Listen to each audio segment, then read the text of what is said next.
Okay, I think we'll go ahead and get started. We'll go first. I'd like to give Ken and the other community partners that are on the call the opportunity to do updates at the beginning. I know at our last meeting, we made you wait until the end, and that can be a very long night. So we'll let you go first tonight. And then if anyone from the neighborhood has just updates or things that they'd like to share, we can do those first, and then we'll go ahead and get into our agenda items.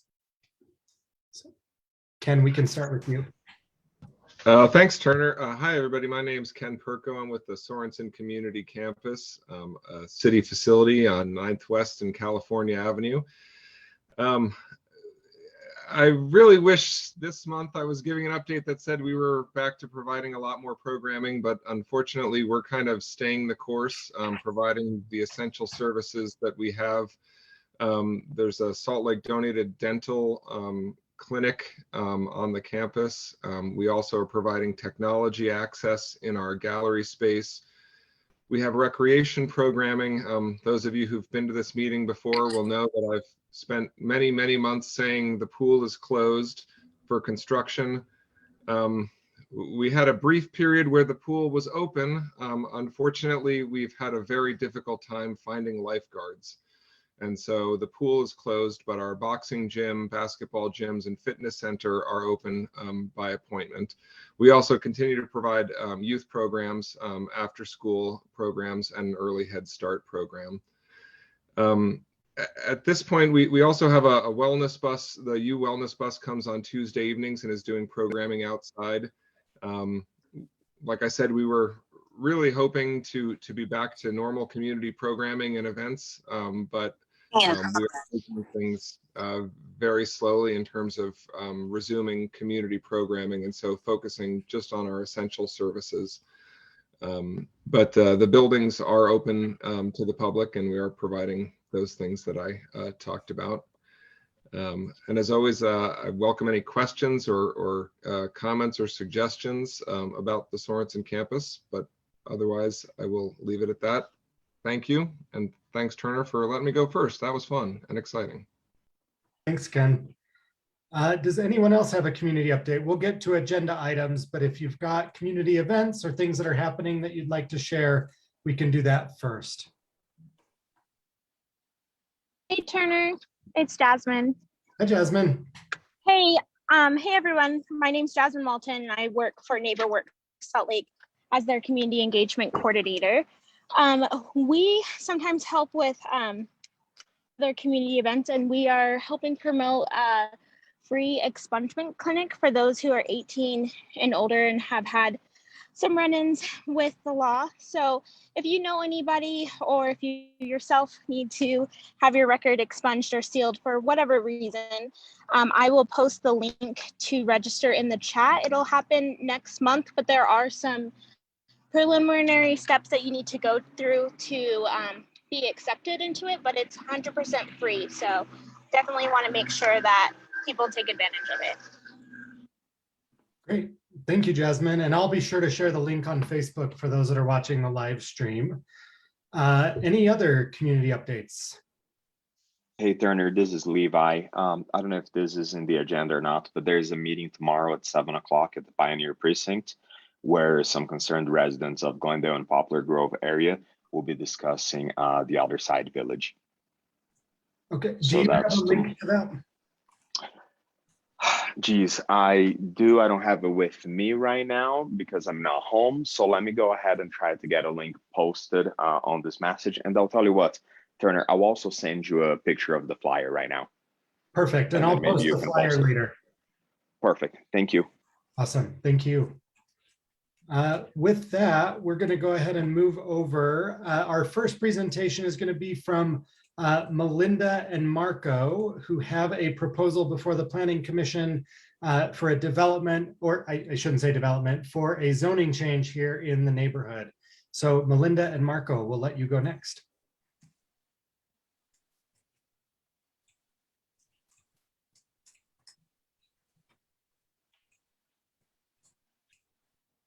Turner, it looks like Marco's muted.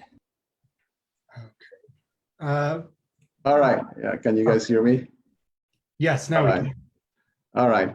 Well, thanks everyone for having us over.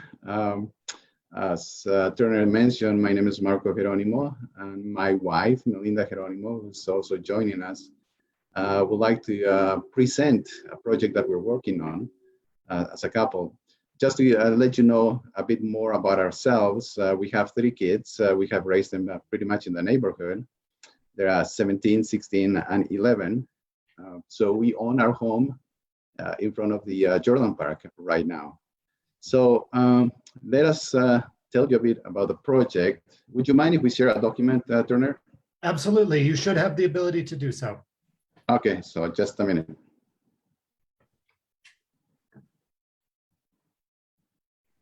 Okay, can you see this? Yes. All right, so my wife and I own this property in blue. It's on 700 West and just south of 1300 South. It is currently zoned as an R17 type of a property. It's almost an acre. The property currently has a house over here in the middle and just some storage units over here in the back. Hello? Oh, okay. Located right there in front of Napa. So let me show you a street view of the house as well. So this is what it looks like from the street. There is this old house over here that eventually will have to be demolished to allow for development. Currently, my wife and I have a pre-approval to build a mixed type of business, residential business type of units over here. This is still a long process. We're basically looking into a couple of years before this is all developed. And it's just my wife and I right now trying to develop this property. My wife is in the meeting as well, so I'm gonna see if she has anything else to say. Do you have anything else to say, Han? Maybe not. Can you hear me, sweetie? Oh yeah, we can hear you.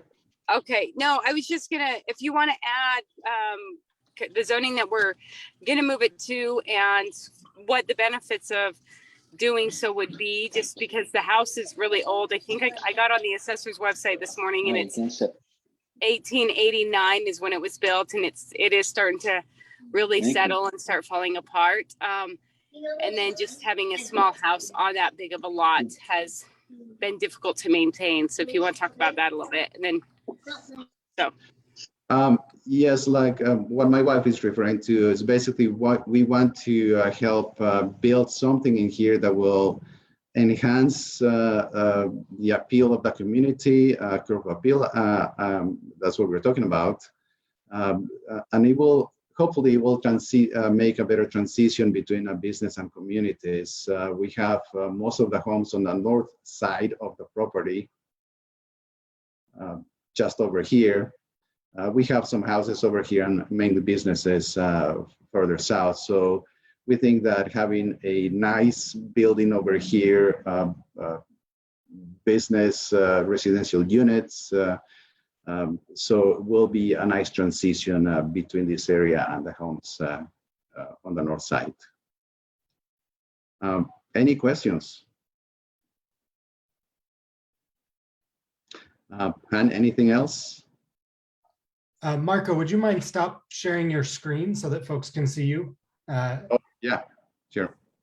Okay. Thank you. No questions. I think that's awesome. This is Levi. I think Marco. Hi, Levi. I think Actually, that's a great idea. Yeah. I have a question for you. Actually, can anybody Sure. hear me? Mm-hmm. Yes. Yeah, I'm just curious what the acreage is of that lot and how many units of housing, and I'm imagining if it's mixed use, you'll have a business front and maybe something on top. I mean, how many stories? Just curious as to what that looks like a little bit. For a while, we were thinking maybe just one whole unit where we will have a business up front and then some apartments or condominiums on the back or on top. I think we can go up to 2 levels. And that's as much as we can go. As I said, this is still early in the process. it will take us about a couple of years before this is all developed. So I'm sure a lot of things will change from now and then. Thank you. We'll be sure to have you back as well as things move forward. We appreciate your time tonight. Are there any other? Thank you so much. Marco?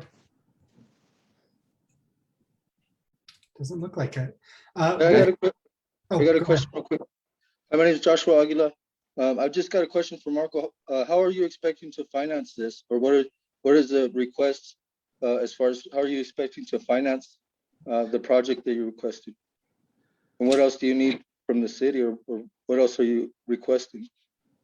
So basically, financing will be done by my wife and us and myself. So both of us will finance this.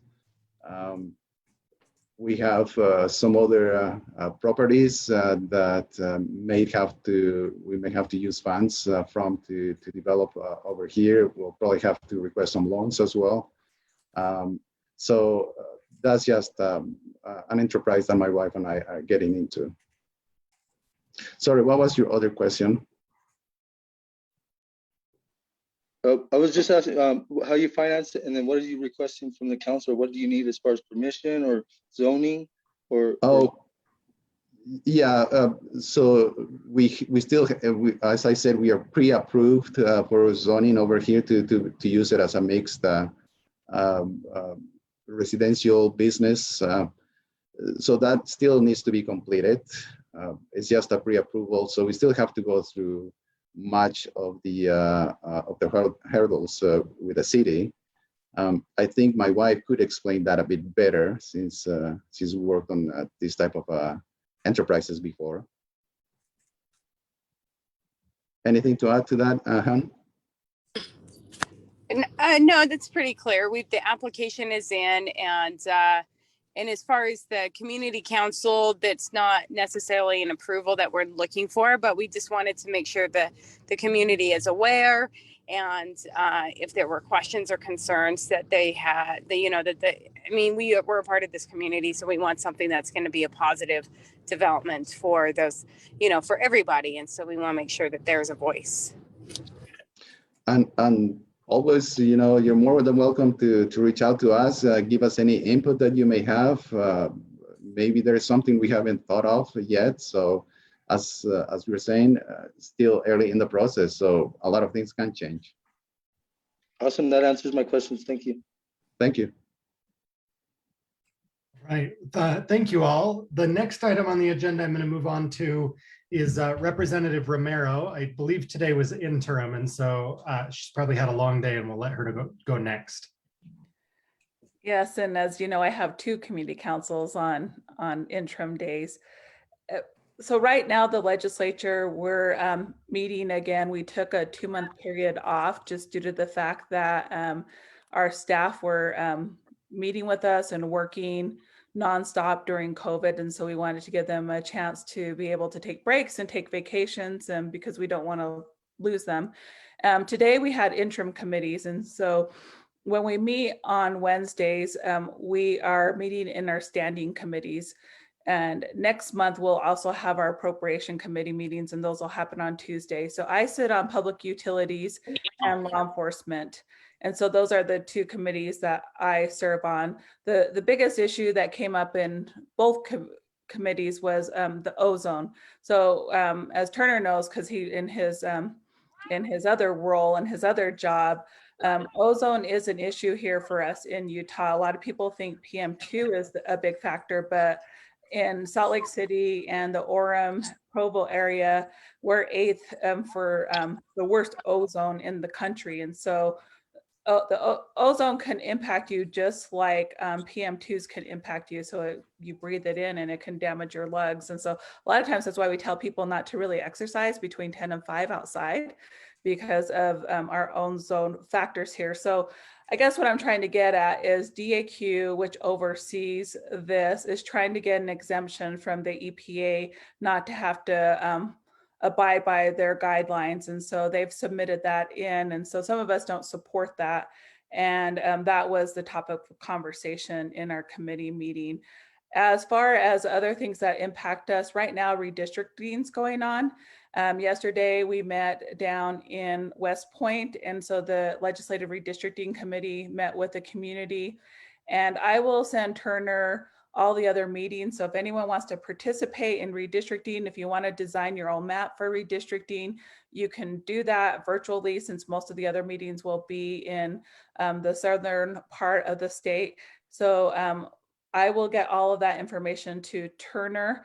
It's easier for me to work with Turner. If any of you have questions for me, I can facilitate with him, or you can send them directly to me. But right now what we're doing is we're preparing for the upcoming session. So the biggest issues that we'll be dealing with this coming session are redistricting and balancing our budget and the ARP funding that we're getting from the federal government. So those are the things that we'll be looking at on a legislative level. In kind of like local level, because for many of you, I represent Glendale, but I also represent the ballpark area. I also represent parts of Magna and West Valley, and I also represent parts of Central City and the Central 9th and 9th area. So I represent a wide spectrum of individuals. And one of the biggest issues that I've been working on right now, policy issues, and whether that's a conversation that will go back to the city, is on an overflow shelter for the ballpark community.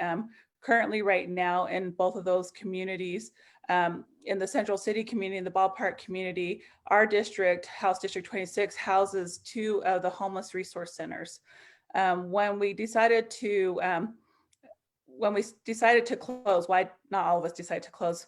When we decided to, when they implemented Operation Rio Grande, and we decided to dismantle where our homeless resource center, where our homeless resources were going to be, the goal of that operation, the goal of what the legislature, in working with the city and other municipalities, was to spread out where homeless resource centers were. So the concern of the ballpark community, and I share the same concern, is if we're going to do that, why did we have Operation Rio Grande, and why did we shift everything to the ballpark neighborhood within a 4-mile radius?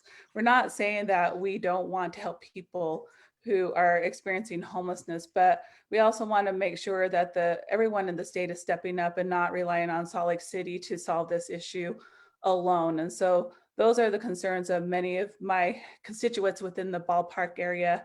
And many of you may have heard about that. So these will be ongoing conversations that I have on behalf of the ballpark neighborhood. And this kind of even ties in with the Other Side Village. So these are conversations we'll be having. So if you have opinions about those, please feel free to email me, to talk to me. Levi, I won't be able to attend your meeting tomorrow because I have another community event I have to go to, but I would love to find out what happened in that conversation. So if anyone has any questions for me, now's the time, and we'll go from there. Awesome, thank you.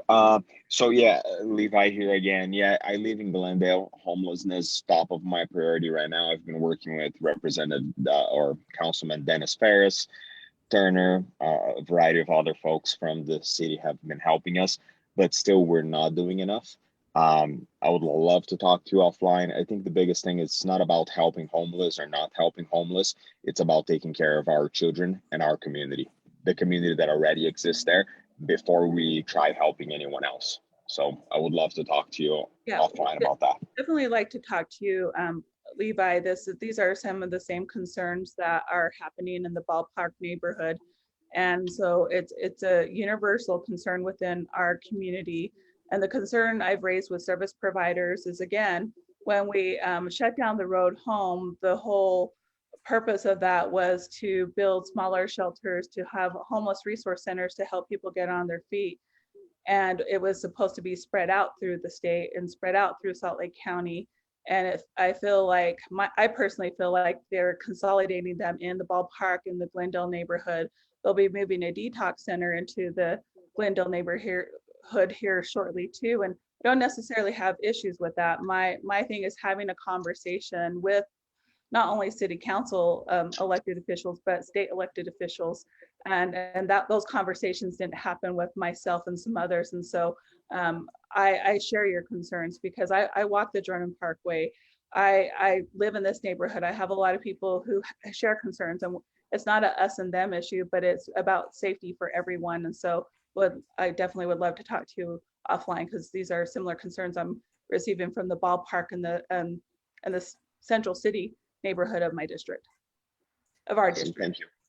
Yeah, thanks. I'd like to make just a quick addition to what Representative Romero talked about with respect to redistricting.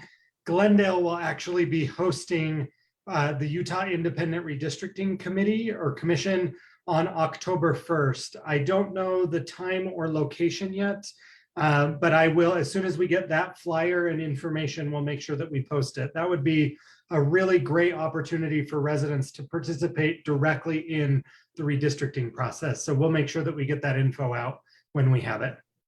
Turner, just one more thing. I sponsored legislation 2 sessions ago in this last session on murdered and missing Indigenous women and girls. And this is something very near and dear to me because I'm also Native American and Hispanic. And so we are going to be meeting with the tribal communities here in the next couple of months to do some looking at jurisdiction and what jurisdiction we have as a state, what's the jurisdiction for tribal law enforcement, what's the jurisdiction for federal law enforcement. And so I'll continue to update all of you, because I think when people think about our Indigenous communities, they think about people strictly on reservations, but most people who are Indigenous live in the city, and many of those community members like myself live in our district. So I just wanted to put that out there, and I'll continue to keep Turner informed on some stuff that we're working on that to tackle that particular issue. And that's it. Thanks. Thank you. And I just want to draw everyone's attention. Councilmember Ferris just put the link to the event tomorrow regarding the Other Side Village in the chat. So you can find that information there. And then Levi also sent me the flyer, which we'll post later tonight after the meeting. With that, I think this is a good natural segue over to Councilmember Ferris and then the mayor's office. So we'll have Councilmember Ferris go first. And I'm actually going to move the 1700 South conversation up on the agenda a little bit, since it dovetails with some of the things that we just talked about. But we'll start with Councilmember Ferris and then can just transition into the conversation on 1700 South. So Councilmember Ferris. All righty. Thank you. Hello, everybody. Good evening. I know we're going to talk about it more in depth, but regarding 1700 South, hopefully it's still fairly clear. Everything should have been cleared off there last Wednesday. Please do keep me posted as anything may change, whatever you're seeing, wherever, because like we've mentioned, we haven't solved any problems. We've moved it somewhere else. So we need to know where it goes so that we can make sure and keep track of everything and keep it clean everywhere. And I'll put my contact info in the chat as well, so you can just so everybody can reach out to me directly. Let's see, the Other Side Village conversation tomorrow at the Pioneer Precinct, and that one hosted by some members of the Poplar Grove community. And they are hosting specifically the Other Side Academy there to give a more complete vision of what it is they're proposing. Here's hoping it's something worthwhile for us. Let's see. Recently on the city council. Yeah, I'd like to watch it. We got a briefing on the Spark development, which is on North Temple, the former Overnighter Motel. That one looking to be 200 units, half of them affordable as well, but still going to be another year out before ground breaks on that one. Also got a briefing on potential proposals for the upcoming bond. Details are not set in stone by any means yet, but conceivably a $58 million bond. Of that money, $10 million of which is proposed to be set aside for development of the Glendale Water Park.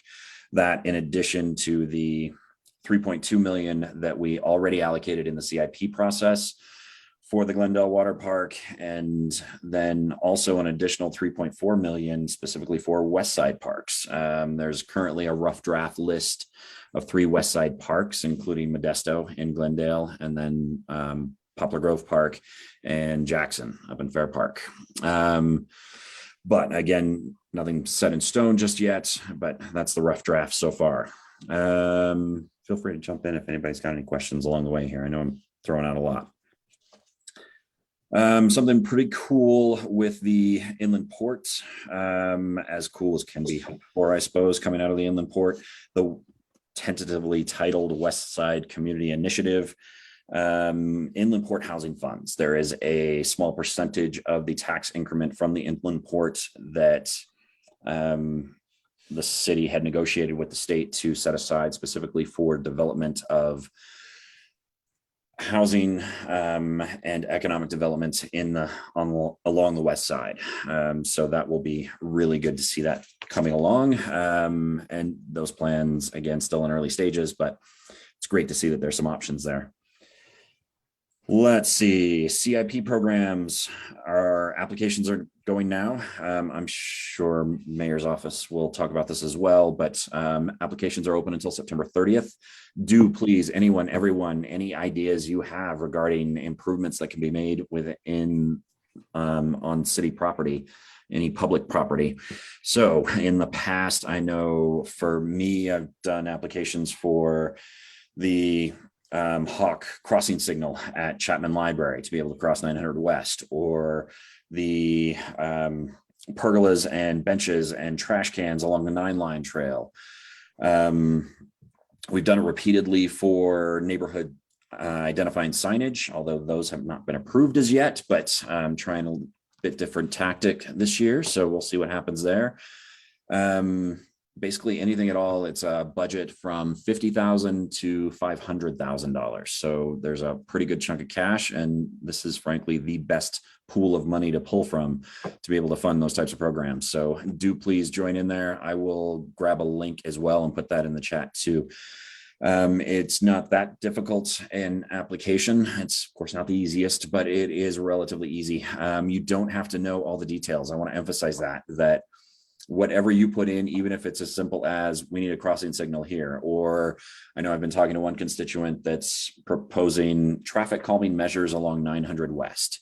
It can be that vague, and we've got a year to figure out the specifics and the details, and the administration, the staff in there will work with you on exactly what that needs to look like and figure out all the numbers.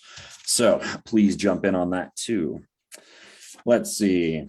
The Glendale Water Park, I mentioned there's lots of funding streams coming up, and that is fantastic that we're planning ahead to have those, but also along the way, there are no specific plans for that space just yet. They are starting a public engagement process, so a small internal working group that does include some representatives from the neighborhood have started to meet to figure out what that process is going to look like.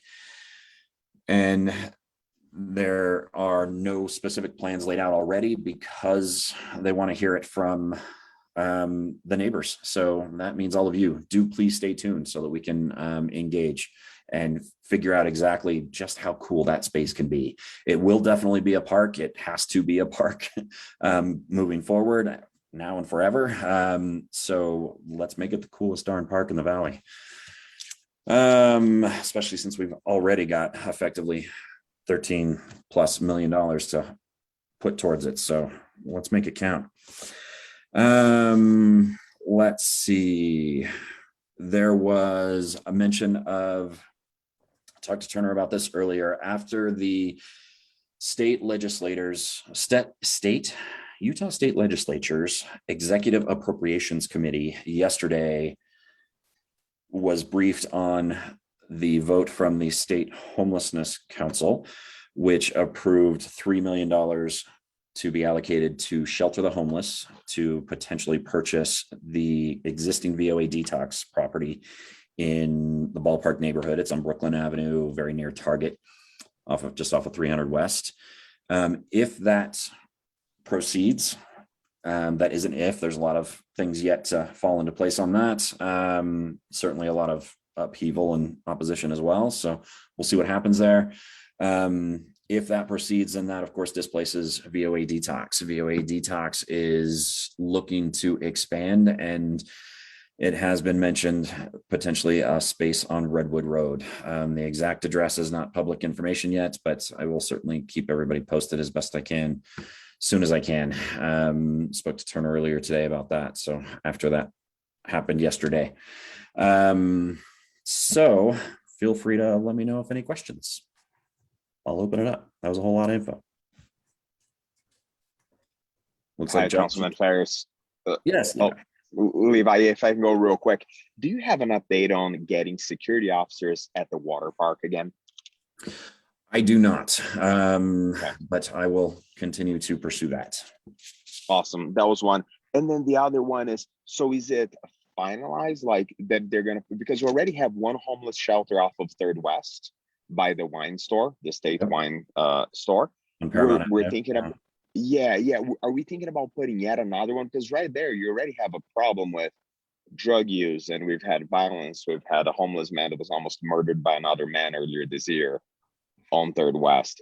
Could we consider moving that somewhere else? Not the existing, not the Gail Miller homeless. I'm talking about the new shelter, right? The POA building. So the new one that was proposed, it is, the entire plan is definitely in its infancy. So nothing is set in stone by any means. A lot of things are in flux. For any of that to happen, a lot of dominoes will have to line up and fall down in order. So, and frankly, with the mayor having rescinded her support for the proposal and the uproar in the neighborhood, it's uproar, council member, I don't mean to jump in. People had concerns because of lack of community engagement. And this does, I just want to clarify this doesn't fall on the state either anymore. This is all a city decision. No, by the way, I just want to make it clear. Yeah, and I want to make clear that I am opposed to it.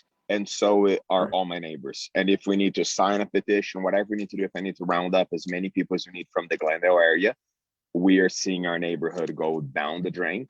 And I'm not ashamed of saying it has to do with the drug problem that comes with, mental health and homelessness, all of that. And I feel that we're really being forced to take the brunt of it. But anyway, I'll stop at that. Everyone on this call, I think, knows how I feel about the situation. So I'll leave it there. And justifiably so, definitely. There has been quite an uproar in the ballpark community immediately surrounding the space because of them having been already overburdened, just like you're saying, with hosting the Gail Miller Resource Center on Paramount Ave, as well as the Youth Resource Center on 9th South. There is a lot of resources in very close proximity there. So I agree, it's a problem to potentially place what was proposed as an overflow shelter in that space. Now that the state has approved the funding to go through, then I just want to make that correction. The state didn't approve the funding yesterday. That funding was tied to statute of a bill that Steve Elison ran a couple of years ago. And that bill, and why many of us voted for it, was because we were told that they were going to look at other areas in the state and in Salt Lake County to build homeless shelters. So I want to make it very clear, because there was a lot of confusion about what happened yesterday, because I was there. The only thing that happened is the social service providers and Wade Niederhauser, who's now he's the coordinator for homelessness at a state level, presented to the Executive Appropriations Committee what they are planning to do. So this decision had nothing to do with that particular committee, because it was tied to a bill that passed a couple of years ago. So the decision on this particular facility, which is going to be an overflow shelter, will be going to the City Planning Commission, if I'm correct. And if anything's discussed on what's going to happen, if there's zoning changes and all of that, will fall on the City Council, which would be yourself, council member. So I just want to make that clear, because there's been a lot of confusion out there amongst the community. So I want to make sure that we're sharing what the process is. Absolutely. So the Utah State Homelessness Council is the group that voted a few weeks ago that was created by the bill that Angela mentioned, Representative Romero. And that group voted to approve the $3 million allocation. And then that was part of the bill as well, was that it had to be reported officially to the Executive Appropriations Committee, which is what happened yesterday.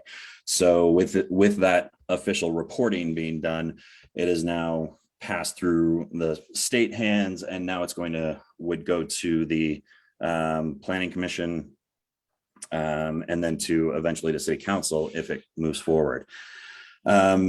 In those steps through the City Council, definitely that's where within the city we'll get an opportunity to, if this is going to move forward, to at the very least put a lot of stringent guidelines on it within the conditional use permit.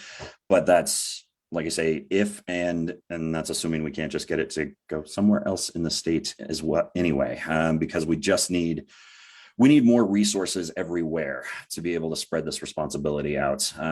There is no question that homelessness occurs everywhere for a multitude of reasons. And so it certainly follows suit that everywhere should have some sort of resources to be able to aid people that fall into that situation. So, and then, like I say, if all of that falls into place, then we'll also have to look at a potential Redwood Road location. So I'll keep you posted as everything moves forward. Any other questions? So Dennis, Gina Hyatt here. Hello, Gina. I've communicated with you with email regarding the 1700 South and 12th West and the motorhomes. I completely get it. I understand the cost of housing is out of control. I get that people have nowhere to go. What I don't understand is why it is continually placed upon the shoulders of the West Side. And then there are no resources for these people. The 1700 South situation could have been handled a lot better had we provided more garbage facilities and more facilities for them to use, porta potties, whatever. They need somewhere to go.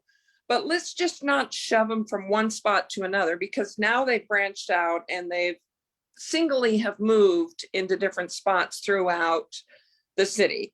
So they've kind of figured, oh, if we stick together as a group, we call more attention to ourselves. So let's break up and spread out.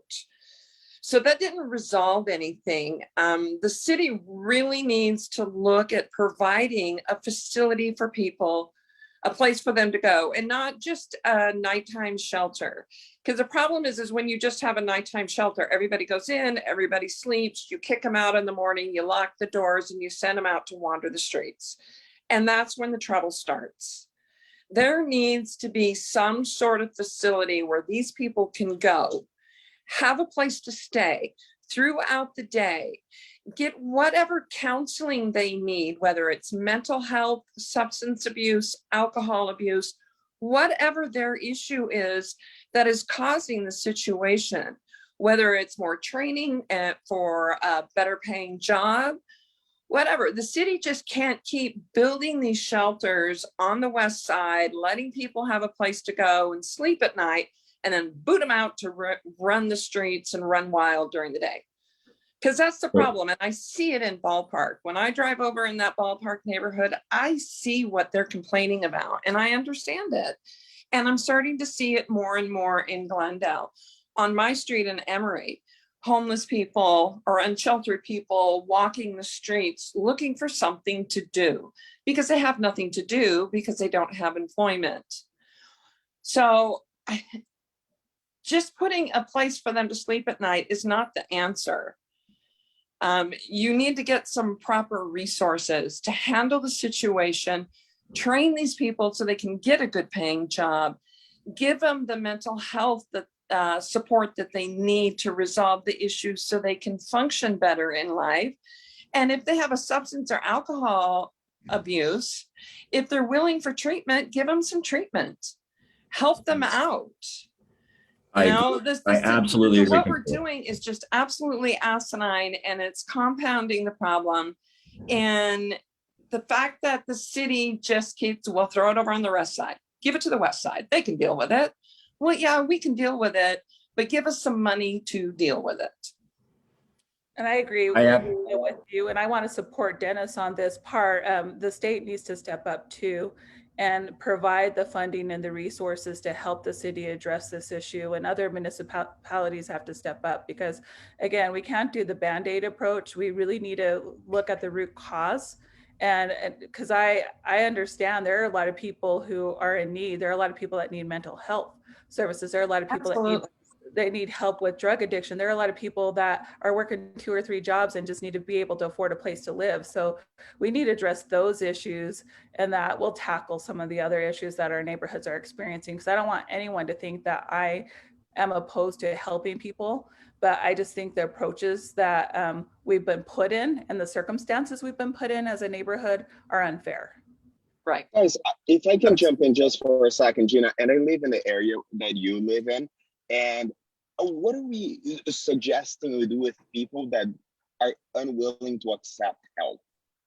That is my concern. I come from a family with both mental illness and drug addiction that has been crippling to the family, right? We've had to bury relatives at a young age that wouldn't accept the help. I feel that it's not fair to say we have to help folks that are not willing to accept the help. And then in addition to that, it is, why is it our responsibility? Why does our children have to take care of them? And why can't we spread that out so a bigger group of people can take care of that? It's not just Glendale and Poplar Grove. But I guess my short question is, guys, we are offering help. I have seen the volunteers go and knock on the doors of every RV that was on 1700 South. And the folks that were still there did not want to accept the help. What do we do then? Okay, so if I may, there's quite a few topics that have been brought up here. One, Gina, what you're describing as far as strictly a night shelter where people stay the night and then are kicked out in the morning, that space does not currently exist. There is no space like that in the system anywhere in the state.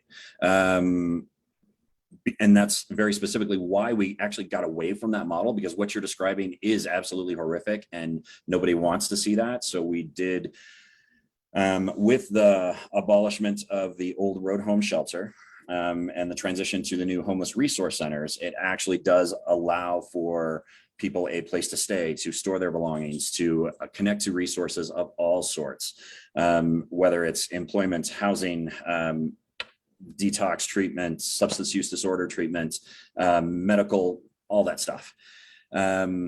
Now, then the problem is, though, that we just don't have enough capacity. So we are still seeing people on the street, the people that both you and Levi have seen out in your front yards that I've talked to both of you about. And that's where the question comes in, that we need to have more of those types of resources, but available everywhere throughout the state, so that if someone does experience homelessness, has a tough spot there in their lives, then they can access that assistance in their home community, where they have a network of support with their friends, family, neighbors right there with them to help guide them through that space, rather than having everyone have to uproot and come just to Salt Lake City to be able to access resources, because Salt Lake City is the only one offering them.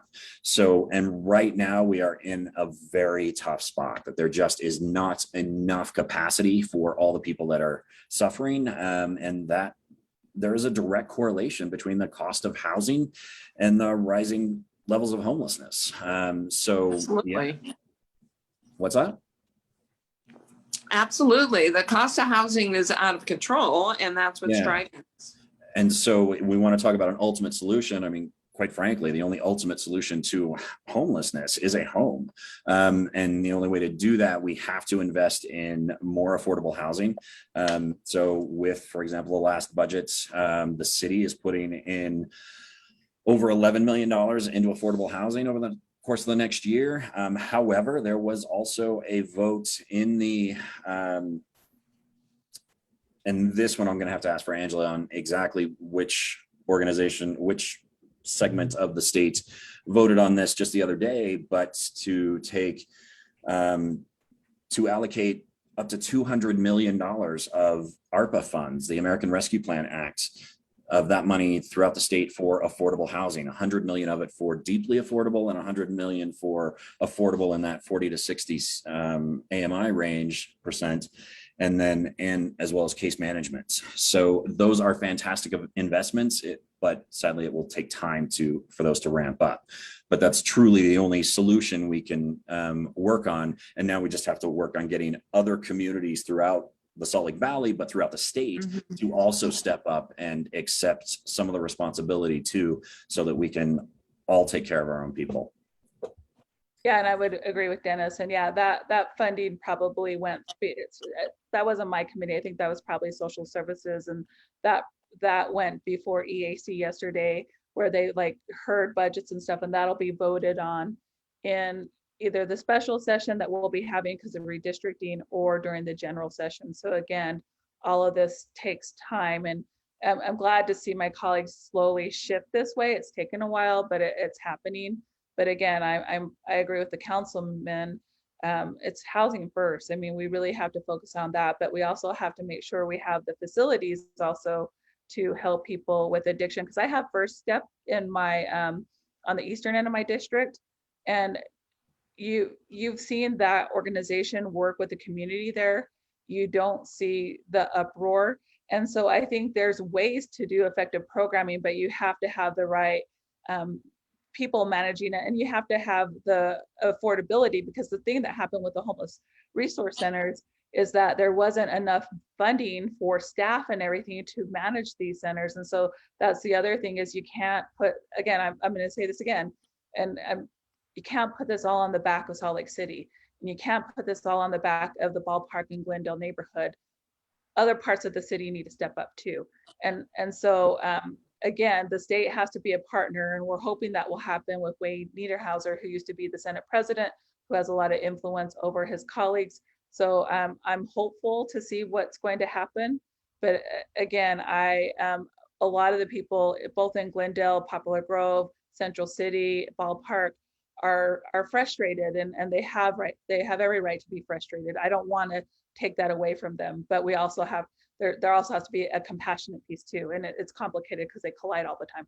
It is a very tough line to walk. Another pain point for state resources from the state level are the mitigation funds that are allocated. There is a pot of money that the state allocates to throughout the state to mitigate the impacts of homelessness, on not just on those experiencing homeless, but for example, like what Levi and Gina here are describing.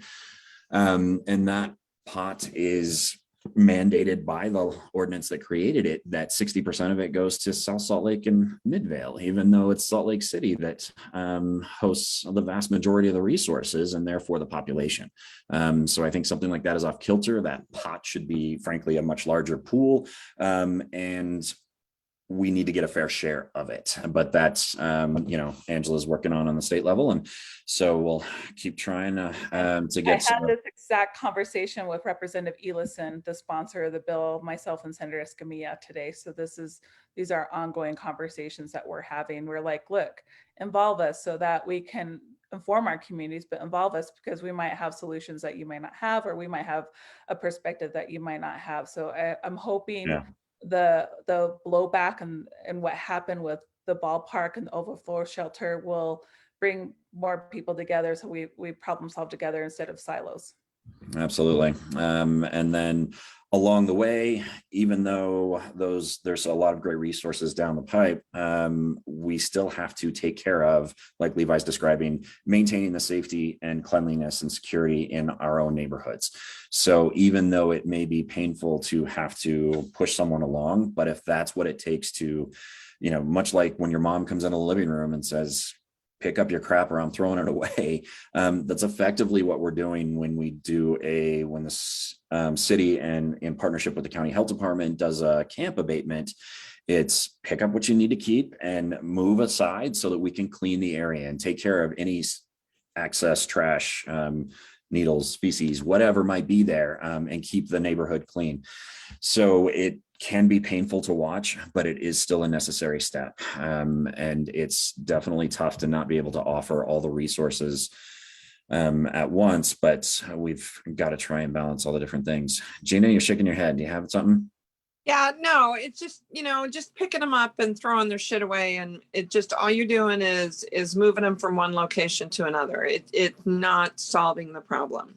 Absolutely. And I know that, hey, this is going to be fixed tomorrow is not a reality. But I think that the overall way that the city and the state is looking at this unsheltered population is wrong, and it needs to be corrected. And I know I'm not a fan a fan of a lot of people when I say that there needs to be more resources and more help available to them. And I know that there's a lot of people that disagree with me, but that's just my opinion. And that's what I would like to see happen. I've lived in this neighborhood for 30 years and it hasn't been a big problem, and it's been a small problem, but it is slowly getting bigger and bigger and bigger. And it's going to create a boiling point. And I don't think it's gotten as big as it's going to get. It is going to increase simply because there is absolutely no affordable housing. Very little. You build a new apartment complex, you put in what, 100 apartments, 2 of them are affordable. How does that help anybody? Even if usually, right? So, yeah, generally, if you look at, for example, Sugar House, over the last 10 years, they have literally thousands and thousands of units, and every bloody one of them is at full market rate, which means we're talking luxury amounts. And that is ludicrous, because I'll tell you what, I don't care who you are. If you work in that neighborhood, you deserve to be able to afford to live in that neighborhood. And that means both a livable wage and an affordable unit. There is no excuse in my mind for all of these apartment buildings going up, and that there is not a significant percentage of them that is relegated specifically to affordable and deeply affordable, so that we have a spread of affordable housing everywhere, and not just in the city, but throughout the county and the state, frankly. But there's only so much I have control over. So I'm. Hey, Dennis, so quick thing, Mr. Palmer over there, I want to hear from him. He's been raising his hand, and I'm just curious to hear what he has to say. At this point, I'm going to move on to the next agenda. Billy, I'll let you go. And then when Billy is done, we're going to move on. I am going to make a commitment right now. It is very clear we need a forum on this topic where we can explore this. We just don't have the time to continue to talk about this tonight. But with that, Billy, I'll give you an opportunity to chat. I know you've had your hand up for a while, and then we're going to move on. Mine is really quick. I just want to make sure that we have full transparency. And I think that when we talk about city news, and we're hearing from our city councilmen, that when we talk about like a proposal from the VOA to put a detox center, or any of the services that we talk, that you disclose that you work for the VOA as well. So when we talk about, it's like when Gina's conversation about homeless services, that the public just knows. I'm not saying there's a conflict of interest, but so that there isn't a conflict of interest, you do disclose that you also work for the VOA. Absolutely. Yeah, thanks for bringing that up. Yes, I do work for VOA. I work with the Homeless Outreach Program. So I am certainly very engaged with homeless people experiencing homelessness on a daily basis. In my work with the VOA, I am not in the property acquisition department or in the leadership team of the VOA. So I don't have anything directly to do with any of this, but with any of the property acquisition stuff. So definitely briefing you guys with the community or city council hats on today, but I'm definitely very interested in having further discussion. So if anybody has any questions on homelessness at any time, like I say, I'll put all my info in the chat. And I just have one more quick question, sir. This is Joshua Aguila. I've heard some large numbers, 13 million, 2.5 million. I mean, those are pretty large numbers. Is there a public record? I mean, do we have a public record of where those funds go? I mean, are there receipts to show where that large amount of money goes? Yes. It depends on exactly which batch of funding you're looking for, but if you want to know specifically what monies were spent on which project, for example, I'm sure we can grab a request, the Government Records and Management Act, I think, and figure out specifically what that budget was and what fundings went to what. So far, the numbers that I was saying are specifically on numbers that will be budgeted to go towards a specific project, but they haven't been spent yet. So nothing to say on that so far, but if there's something in particular you're interested in, then let me know. Thank you. With that, I'm going to move on to Detective Oliver for a public safety update.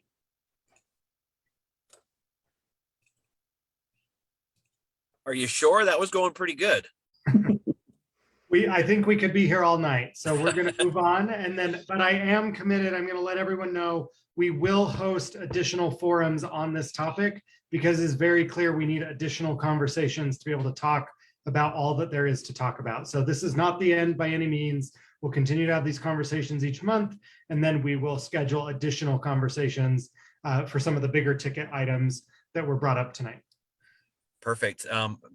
Before I get into the boring numbers, are there any questions, concerns? 17th South was an interesting thing clean up last week. If you have any questions, concerns, or pointers about 17th South area, please go ahead and ask me now. And then I usually don't have any good questions after the boring part of the number spiel. So if you want to ask questions, let's do it first. Yeah, I actually have a question. Sam Mills, Glendale resident, I've been here for years. This kind of circles back to the forums though. How are you going to post that information out to the community that you will have these forums and conversations? Because look, let's be frank, most of this community is not on a networking app.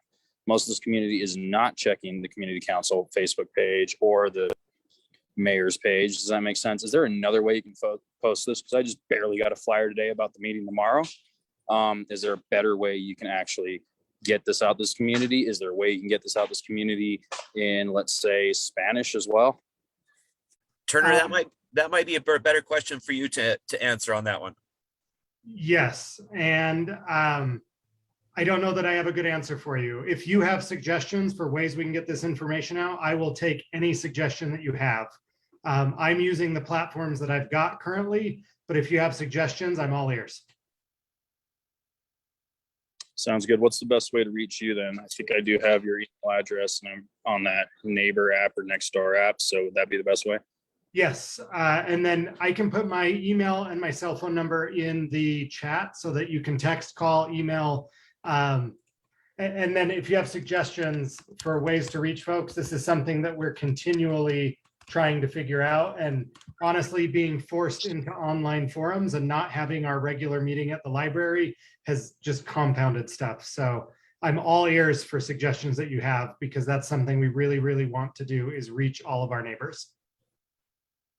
I think what we can do, Sam, for you too, is put all of our information in the chat. So whether you have questions at a state level or a city council level, you can get in touch with all of us. So I'll put my information in there too. Thank you. With that, Detective Oliver, why don't we have you do numbers, and then if folks have questions afterward, we'll get to those. All right. So the numbers were as of 3 days ago through September 12th. So District 2 itself is seeing over the last year a 20.7% increase in total violent crime. We've had one more homicide in District 2 this year than we did last year. So we've had 2 this year. We've seen an increase of 33.3% of aggravated assault family, which is usually a domestic violence issue. And we've seen a 28.1% increase in the last year for non-family ag assaults. So if you do a 5-year average, we are still 100% over on criminal homicide. We are down 34% in business robberies. We are up 38% in non-family ag assaults and 29% in domestic violence cases. So that is our total violent crime. Those are the crimes that are reported to the FBI, and those are the main crimes that are one main concerning. All the crimes are concerning, but these are the ones that are severe. Now, as far as property crimes, we've seen a 27% increase over last year in residential burglaries. we've seen 13% increase in vehicle burglaries over the last year. And one I'm really excited about is we've seen larcenies outside of burglaries themselves. So, just theft in that sense. We've seen a decrease in 13.2%, which is fantastic. We are still seeing an increase of 28% in motor vehicle theft. So that's always a concern. So total property crimes from year to date is up 6.3%, which is not a huge amount. We'd like to see it in the green. We'd like to see a little negative in front of that, but we're not seeing that right now. So that is just for District 2. So that's Poplar Grove and Glendale. So overall, we have seen a 7.9% increase in violent and total property crimes in the last year. And over a 5-year average, we've seen an increase of 16.2%. So those kind of the nitty gritty of the statistics for the last week. Let's see, last 2 weeks in District 2. Are there any questions or concerns about those numbers? Go ahead, Nigel. Yeah, Detective Oliver, thank you for providing those numbers for us. I would like to understand the methodology a little bit. I know last week the chief and the mayor held a press conference at Pioneer Park, and they made the claim that crime has been down. And a month before that, there was a meeting at Grand America where the chief laid out all these things that also pointed to crime being down. But as I've attended these community council meetings on the west side over the last month, between you and your colleagues, you're telling us that crime is up, and sometimes they're substantial. And I've gone and looked at ComStat myself and seen how those all fit in, and it still shows that crime is up. So can you explain how it can be up and down at the same time? Oh man, I didn't go into statistics for a reason, Nigel. Police officer that's tough. I can tell you what the citywide data is right now. This is the citywide, and this may be where they're kind of getting some of the numbers. And we're going to go a year to date. So year to date, we are up 62.5% in criminal homicides. So that's citywide, all the districts. 62%. 62%. We've had 13 homicides this year compared to 8 from last year. Now, over a 5-year average, we're still up 71.1% in criminal homicides. So that's a huge concern. The numbers that we are seeing down across the city are robberies in business, robbery outside of a business, and ag assault DVs. So those numbers are down. But overall, citywide, our total numbers, according to CompStat, and that's through 9/12/2021, our total violent crimes year to date are up 9.1%. Now, there was a time before COVID that we were seeing a 30% decrease. I think some of the numbers, we were seeing some serious decrease before COVID hit in some of our crimes. Mm-hmm. So that may be where the comparison is compared to the last year or so. But that's just the numbers that I've been provided with CompStat. And anybody can get onto the Salt Lake City Police Department website and pull these numbers up. These are public knowledge. You can access these pretty easy. So I'm going to have to go back and listen to that interview and see exactly what the numbers they were looking for. I can speak to that. Okay. Because I was there, and I definitely understand completely what you're referring to, Nigel. It was the chief in that press conference very much cherry picked very specific statistics and with very different comparisons on each of those stats to pick and choose ones that had dropped. There was no consistency to that. And so I think what Detective Oliver here is presenting is a bit more of a consistent message as far as the fact that crime is up, and it is definitely a concern, and it's something we have to continuously work to address. Well, I'm all for the police chief and the mayor making public statements about how we're not going to tolerate crime as a city. But I would like to have accurate numbers so that we know what we're dealing with. And the best bet are just to look at those CompStat numbers, Nigel. If you go, you know how to get to them, just Salt Lake City PD. Yeah. Those are the numbers that are presented to us every other week. Those are what we go through in our CompStat. So those numbers are pretty accurate. And for All right, those on thank the you very call- much. For those on the call, we've posted a link to those numbers on the chat, both on Facebook and on Zoom. Are there any other folks on the call that have questions for Detective Oliver? I love no questions. All right. Well, I'm going to move on to Josh with the mayor's office.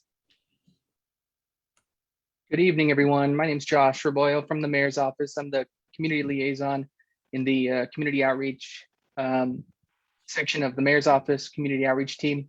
I'm not going to take too much time because of the time we've taken and important conversations that we've had. So I thank Detective Oliver for the great work that he's been doing, particularly in this past few weeks with the RV camp abatements. They've been doing a lot with those not only on 17th South, but in other locations on the west side, and they continue to do that. They continue to schedule these every week and go to different locations that are in need of relief and getting it cleaned. And I know that they've recovered stolen vehicles and found people with warrants, and there's a lot of good work that they've been doing. So I'm really grateful to Detective Oliver for everything he does for the community. As I put in the chat earlier, the link for the CIP funding, CIP applications are open through September 30th. Please take a look at that. For any reason, you're not able to, if you have a project in mind and you're not really sure what to get started or how to get started on that, please just give them a call. Give them a call to Rachel, who you can find her contact info at that link that I shared earlier, Rachel Molinari, or Callie Ruiz, who work in our community and neighborhoods department, who are working with residents to submit these applications. You don't need to know every single minute detail of what the project's going to entail, but as long as you get an application in for a project you'd like to see funded for the fiscal year 2022-2023 year, that now is the opportunity to do that. So I'd encourage you to take a look at that. Also, as you may have seen in the news, the mayor's mask requirement for K through 12 was renewed for 30 days by the city council. And the mayor pointed out earlier this week the results that has been having across our school district. That they have the lowest incidence rate of COVID-19 cases of any school district in Salt Lake County. So I know the mayor is grateful for city council in renewing that and approving that. Also, the city announced earlier last month some enhancements to the Call to Haul program. The Call to Haul bulk waste pickup. Now you can have a second pickup per year, second pickup annually only for green waste. And you can also discard brush and bushes cut to 5 feet in length or less. And groups in a neighborhood up to 20 households can schedule a group neighborhood cleanup event for bulk items or green waste. So those are positive developments with the Call to Haul program. And the compliance division continues to be in need of crossing guards for our schools. The last I heard, they need somewhere around 20 or more crossing guards they can still use. So if you know anyone or if you yourself would be interested in doing that, they start at $15 an hour, afternoon and morning shifts, and go to slc.gov, click on the career center and find that job listing for crossing guard. Also, I just wanted to share this link for Welcoming Week, which is a countywide week, 10th through the 19th of September for Welcoming Week, recognizing the achievements and contributions of the refugee and immigrant communities in our city and in our county or valley. This is through, a lot of these are through the county, these events, but there's events going on the whole week. Some are virtual, some are in person. And together with that, also the mayor did mark the beginning of National Hispanic Heritage Month, which is September 15th through October 15th. And that's a national month of recognition has also been recognized by proclamation in Salt Lake City. So that is all for that I have at this time, and I'm happy to take any comments, any questions. I can also leave my contact info in the chat, Turner, if we don't have time. No, we can do some questions if there are any. Not seeing any. Can I give a kudos to Josh? Sure. Please. So I helped get a new restaurant open on North Temple, and Josh had the mayor go over there today. So we really appreciate that. Thank you very much. She won't be able to attend the grand opening, but we made other arrangements there. So thanks, Josh, for helping with that and for everything that you do. Thanks, Josh. Thanks, Nigel. Appreciate that. With that, since I don't see any additional questions, I'm going to move on to community council updates. So I wanted to give a couple of updates from the community council. The first being one of the things that came out of our One Glendale planning process last year. I'm going to stop really quick. Nigel, there's a question about the restaurant. Would you mind responding in the chat? One of the things that came out of our One Glendale planning process last year was a desire for residents to be more involved in our parks and supporting our parks, keeping our parks clean, and then promoting new amenities in our parks. So the community council is in the process of forming a Friends of Glendale Parks committee. We are going to meet for the first time on October 27th. It'll be a Zoom meeting just like this. To get started on our Friends of Glendale Parks program. So if you are interested, we'd love to have you be involved. And I'll have more information on this as we get going. We have a planning intern from the University of Utah who will be with us for the next year as we work on this Friends of Glendale Parks program. I'll have more information about this in future meetings, but wanted to bring it up and watch for information about that meeting on the 27th of October. The next thing I wanted to mention, we have our community council elections coming up in January of next year. It seems really early for me to be talking about it, but we're going to host a couple of information sessions. We'd love to have more board members, more folks be involved in our council. We are an all volunteer organization with a very, very small budget. And so we would love to have support from neighbors as volunteers and as leaders here in the community. You don't have to have experience to be on the board. We will provide support and training, but those elections will happen in January. The chair's position, the vice chair's position, and our second vice chair's position will be up for election. So I wanted to get that on your radar. We'll have additional information soon, but wanted to get it on everyone's radar. Taylor asked a question in the chat about when the first meeting of the Friends of Glendale Parks will be. It will be October 27th, which is the last Wednesday in October. And the City Parks Department will be there to talk about some strategic planning goals that we have. And then the Community Council will talk about, we'll present our Parks Index, which is basically just a survey of all of the things that we have in Glendale Parks and some of the issues that we've identified that we'd like to address. The next thing I'd like to mention, I've mentioned this at multiple meetings over the last couple of months. The Community Council Board is going to put forward a couple of bylaw revisions to our bylaws at the December meeting. We're going to post all of those changes beginning this month and moving through December. In the past, these conversations have been somewhat contentious. And so we've tried to provide a lot of leeway and a lot of notice that we're planning some of these revisions. Most of them are pretty simple. They're just technical changes, little things that need to be made just because our bylaws haven't been updated in a couple of months. But at October's meeting and at November's meeting, we will present those changes formally to the community. And then we will not vote on them until December. The goal will be to have the new bylaws in place by January so that when the new officers start, the new bylaws will be in place.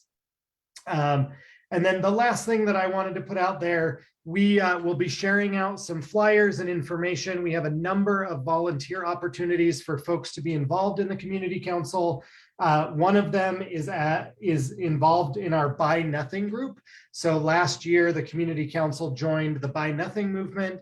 We have a gifting economy group on our Facebook page that allows you to share things with neighbors. If you have an old chair or a lamp or something you need to get rid of, you can share there with neighbors to support a gift economy. We're looking for a few folks to just kind of act as administrators and help keep that group moving forward.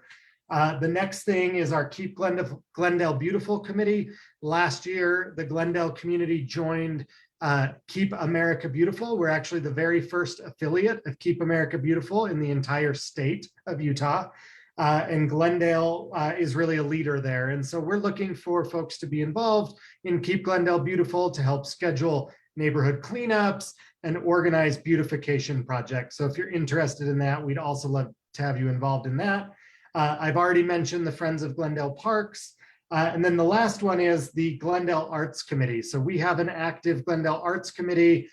Sarah, the chair of that committee, was unable to attend tonight, but at our October meeting, we'll look forward to having an update from them about the work that they're doing. But that's another opportunity for you to be involved. We're looking at citing some public artwork and just doing more arts programming here in the Glendale community.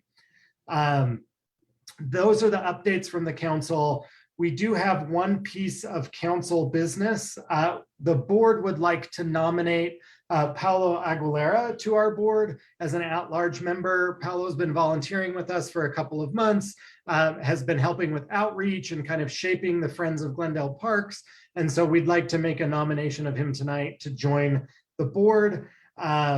This will be the last board nomination that we do for the year until our elections in January. We've been trying to create really a full board to help us implement a lot of the projects that we've got going on. And I know that this has happened as a kind of ad hoc process. We've brought people on kind of randomly and at different meetings. That is one of the bylaw changes that we'd like to propose, is to have a better process for this. But it's not something outside of us making nominations and electing that is spelled out very well in the bylaws. And that's something that we'll be proposing a formal process for in the bylaw revisions. So Paolo, if you have some time, would you mind just introducing yourself and kind of giving some info on your background? I think you've been involved in some of our meetings so far, but just want to give folks a chance to know you. Sure, can you hear me? Yeah. Great, so my name is Paolo Aguilera. Born and raised in the Valley. I went through the University of Utah and recently became a Glendale resident, moved in March, and everything has been spiraling really, really quickly since then. I heard of a master plan happening in the Raging Water site. I had studied it previously with the firm I'm at. I come from an urban planning background, and I was really interested both as a professional practicing in the field and as a resident, knowing that it's going to be in my backyard. So I jumped on a meeting on one of these Facebook live meetings and, gave my 2 cents, and through that process got to know Turner a little bit better, and just offered whatever I could to, keep going with the great efforts that the council has put forth. So right now I'm currently helping with the Parks Initiative. I'll be offering some guidance to the intern from the U that we have to make it as efficient and as as great as we can moving forward. So I guess just happy to be here, and thank you, Turner. So that's me, and hello everyone. So we would like to formally nominate Paolo to join our board. These nominations and elections have been super weird since we've been on Zoom. We've been doing them by acclamation. So I would like to make the nomination of Paolo to join the board as an at-large member, and then we'll entertain a second. I'd second the motion. Thank you. So I made the nomination and Taylor seconded. Taylor is our secretary of the community council. Unless there's opposition, we're going to elect Paolo by acclamation. So if there's folks that want to talk to the motion or have a conversation, we can do that. Otherwise, we will elect him by acclamation. And then just so everyone knows, the way that these at-large appointments work, there's not really a definition in the bylaws. So what we are planning to do when we submit the bylaw revisions is create terms and make this a more formal process. I mentioned that, but I just wanted to bring it up again because I know that this has been a little bit of a weird process, and we want to formalize those processes to make it more consistent moving forward. So would anyone like to speak to the nomination, or do you have questions or comments? Hi, yeah, Turner, I appreciate the ability to, or thinking through the ability to get people on and active right away rather than just January elections. So I like that the Glendale Community Council is moving in that direction. I think in the past we had, that was difficult to keep people engaged simply because certain people were on the board and certain people weren't. So I love this at large.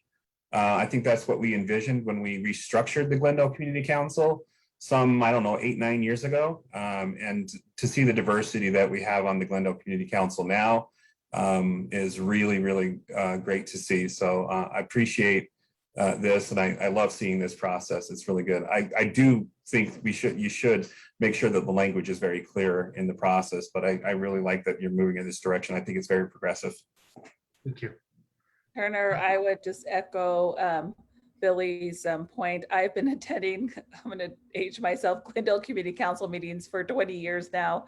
I started when I worked for Mayor Anderson, and then continue on as a community member, and now as an elected official. So for me, it's nice to see some fresh faces and to merge people who have been here forever, like me, and people who are moving in, because it's just important to get different perspectives.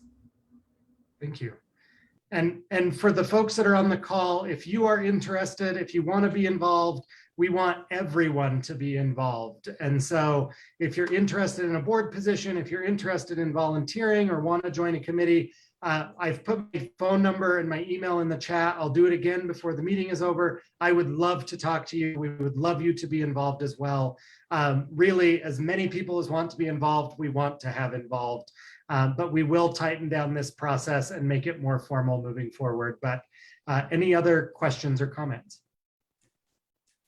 I have a question, maybe not directly about Paolo. I'm Stephanie. I'm also a new community member here. We moved here in March from Rose Park, so was a neighbor community.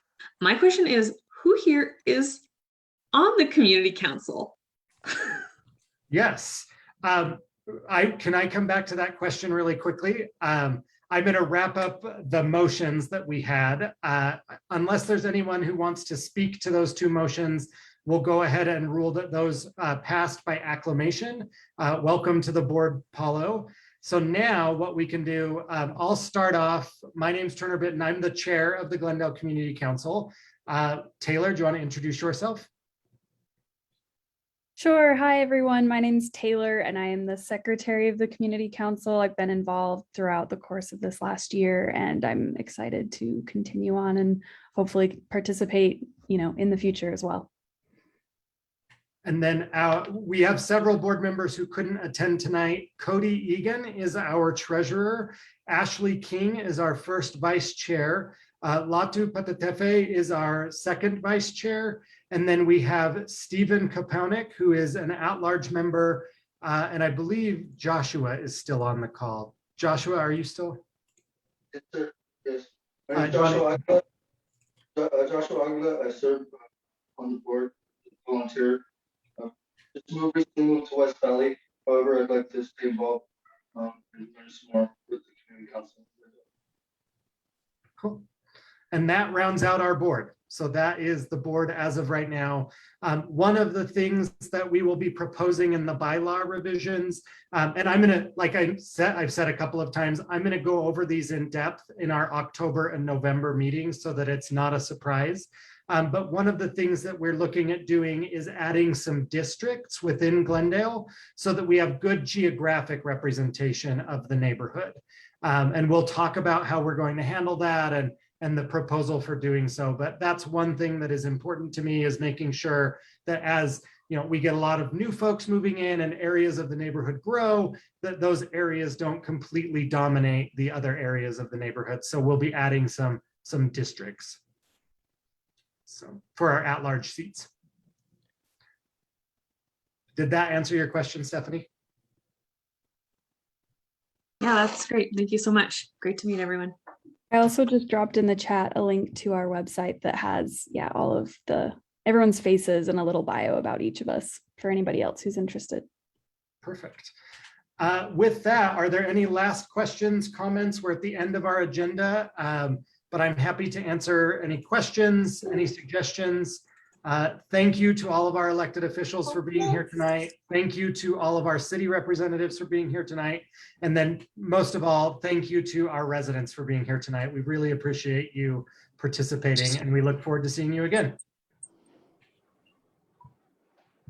Turner, do we need a motion to end the meeting? Yes. Okay, so moved. All right, and I will second. We'll go ahead and all in favor, if you want to raise your hand and go home, feel free to raise your hand and we'll call the meeting to an end. All right, bye everybody. Thank you, everyone. Thanks, take care. Thank you for reminding me all of the things I forgot, Taylor. It helps that I use a template from like past meetings, and so I see the order of everything. I appreciate it. Yeah. Hey, I'm trying to copy paste a contact that somebody has given me real quick, and I'm still here. Okay, I'm done. Thanks. We'll see you in a bit. All right. Bye, Bye-bye. everybody.